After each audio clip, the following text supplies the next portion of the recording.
Dobrý deň. A čo Kysucká brána? Ako sa to tu všetko pomestí, ako to tu bude vyzerať? Tu za mňou vidíte cestu prvej triedy ešte. Všetky násypy, ktoré sú tu v okolí mosta, ktorý je ponad železnicu, budú demolované, budú odvezené a v Kysuckej bráne pôjde diaľnica na moste.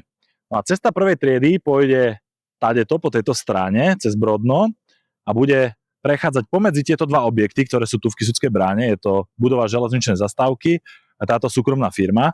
A v týchto miestach budú aj dve autobusové zastávky na ceste 1/11, na ktorú ste sa dopytovali. Takže tie zastávky, ktoré sú za mňou v Kysuckej bráne, ktoré slúžia najmä pre obyvateľov Rudinky, tak tie sa presunú tu ku železničnej zastávke Brodno. No a samotná cesta prvej triedy, tak tá tu bude prichádzať takým zvláštnym spôsobom. Tu za mňou pôjde popri železnici a bude vychádzať z takmer 100-metrového tunela, pretože železnica s cestou prvej triedy pôjde v tuneli a ponad ňu bude viesť biokoridor pre zvieratá. Tadeto z vrchu Brodňanka budú môcť zvieratá križovať prirodzene cestu prvej triedy železnicu a potom pôjdu popod diaľnicu a v miestach dočasného premostenia vo Vrani pôjdu cez rieku a smerom na Rochovicu, ktorá je zase druhým vrchom Kysuckej brány.